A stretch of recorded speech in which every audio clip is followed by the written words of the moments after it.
대규모로. 장기 렌트카는 롯데, SK처럼 규모의 경제로 가야 된다. 그렇지 않으면 타산이 안 나온다. 뭐 10대, 20대 해갖고는 답이 안 나온다.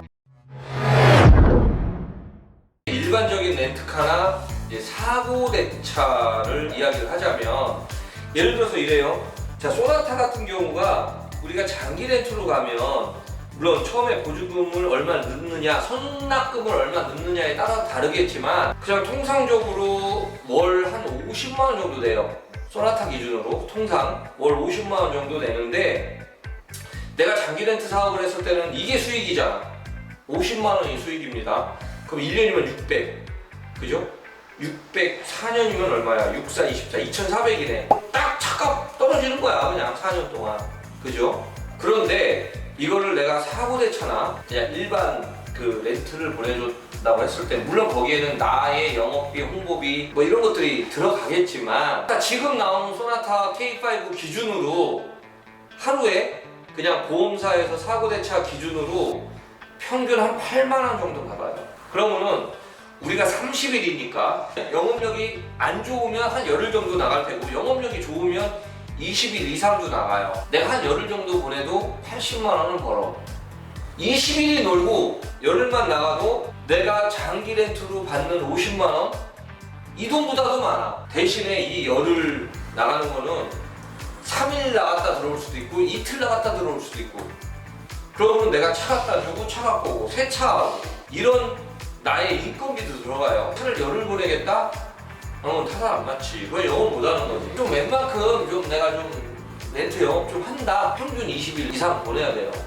평균 20일. 열흘 놀고. 그래서 내가 아까 차는 능력치의 반만 잡아라. 내가 한 10대는 굴릴 수 있을 것 같은데 라고 하면 5대로 시작하라는 얘기예요. 조금 모자른 게 낫다. 그래서 8만 원 곱하기 20일이면은 160이잖아. 그럼 아까 50만 원 받는 것보다 대략 3배 차이 나죠. 그러면은 자, 160만 원 곱하기 12달이면 얼마냐? 1900 정도 되겠다. 그죠? 대략. 근데 20일이 조금 넘을 수도 있고 조금 덜 할 수도 있는데, 차 가격 2천만 원짜리 소나타로 따졌을 때 빠르면 1년, 늦어도 1년 3개월에서 1년 6개월. 그 안에 차값 다 뽑아야 돼. 그 다음부터는 다 버는 거예요. 그러면 아까 내가 장기 렌트카의 수익률의 3배는 되는 거야. 3배 이상 되지. 물론 거기에는 나의 인건비가 들어가지. 차 갖다 주고 차 갖고 오고.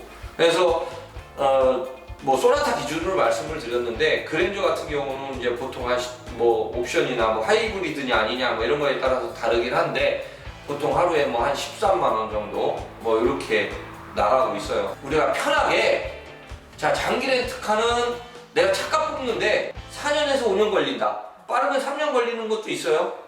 그거는 뭐냐? 그냥 내가 장기로 안 주고 6개월, 1년 막 이렇게 주는 거야. 그거는 아까 장기 렌트보다는 더 받겠지. 아까 내가 소나타 4년 약정 장기 렌트카는 한 50만 원 정도라면 그냥 약정이 없이 한 3달 탈게요, 5달 탈게요, 6달 탈게요, 이런 거는 지금 소나타 기준 아무리 싸게 받아야 80, 90만 원은 받아요. 그럼 그거보다 수익률이 높잖아. 쉬는 시간도 있겠지만 그렇게 잘 굴러가면은 가물으면 2년 6개월에서 3년 안에는 차 가격 다 뽑는다. 그리고 완전 약정의 장기 렌트는 4년에서 5년 차값 뽑는다. 저 같은 경우는 장기 렌트로 시작을 했어요, 사실. 그러니까 남는 게 없으니까 2, 3년 동안 돈을 못 벌어가는 게 당연하죠. 한 푼도 못 벌어갔지. 나중에 이제 이 차를 팔았을 때 이득인데, 나 같은 경우는 소나타 기준으로 차를 팔면은 700만 원 받았다 쳐. 근데 이 700만 원을 10대를 팔아서 7천 수익을 얻을 수 있었지만 10대를 안 팔아. 조금 가격을 낮춰서 계속 보내는 거.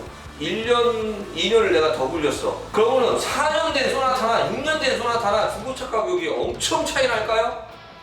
엄청 차이 안 나. 얼마 차이 안 나. 4년 된 소나타 중고차래도 내가 2년 동안 얼마 벌었을까? 무조건 내가 이렇게 얘기한다고 4년 후에 팔아야지 그게 수익이니까 이렇게 생각하면 안 돼. 그래서 이 모든 일에는 막 내가 여기서 자꾸 수익을 자꾸 내려고 하면 돈을 더 못 벌어. 그러니까 굉장히 이거는 장기적으로 가야 되는 사업이에요. 규모의 경제로 가야 되고. 거지.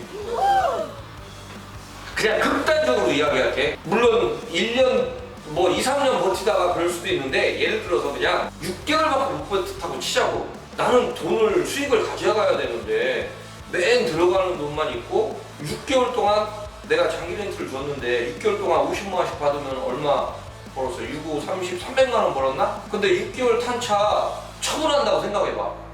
얼마까지일까요? 300만 원 더 까죠. 등록비는 그냥 바닥에 까는 돈 아니요. 그러면은 2천만 원짜리 소나타를 6개월 탄 거를 한 200만 원 빼줄 테니까 살래요 하면 사겠어? 6개월 동안 번 돈보다 나간 돈이 더 많아.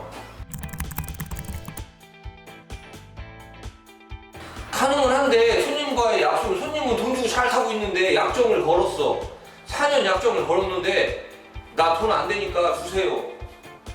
나 일반 렌트 돌리게. 이렇게 할 수 있나? 손님하고 약속했는데 손님이 안 탄다고 주면은 모를까. 내가 꼭 장기 렌트 사고를 해야겠다, 뭐 사고 대체를 해야겠다. 나는 그냥 내가 추천을 하자면 일단은 경계를 안 뒀으면 좋겠어. 내가 되는 대로 하는 거야. 어? 그러니까 내가 돈이 얼마가 있는데 만약에 3억이 있어. 3억이 있으면 1억은 장기 렌트도 해봐. 수익률은 적어도 탄탄하잖아. 일단은 들어오는 돈이 탄탄하잖아. 뭐 이것도 해보고 그 다음에 내가 사고대차도 해보는 거야. 그럼 내가 영업력이 있을지 없을지 모르잖아. 근데 내가 만약에 영업력이 되게 많아. 좋아. 장기 렌트는 나간 거야. 어쩔 수 없고 서서히 죽이는 거야. 안 나가는 거야. 그리고 내가 영업력이 좋으면 이쪽으로 가야지. 이게 수익률이 훨씬 큰데. 근데 거꾸로 만약에 내가 사고대차 쪽이나 이런 영업력이 없어. 그러면은 내가 어디 가갖고 뭐 공업사도 뚫지도 못하고 막 이랬어. 이러면은 중후의 경제로 가야지. 이쪽으로 턴해서. 이거는 이 수익과 이 수익이 거의 3배 차이 나기 때문에 얼마 벌어요? 라고 물어보면 일단 크게 이렇게 두 가지를 나눌 수가 있다. 그래서 그 중간에는 그냥 닥치는 대로 하는 거야. 누가 뭐 3개월 탄다면 3개월 주고 5개월 탄다면 5개월 주고 뭐 사고대차 나가면 사고대차 주고 대부분 이런 형태로 많이 한다는 거지. 정답은 없어. 내가 이렇게 답을 딱 내려줬으면 좋겠는데 답을 딱 내릴 수는 없어요. 그냥 소나타 기준으로 이야기를 했으니 이제 다른 차는 응용해서 생각하시면 된다.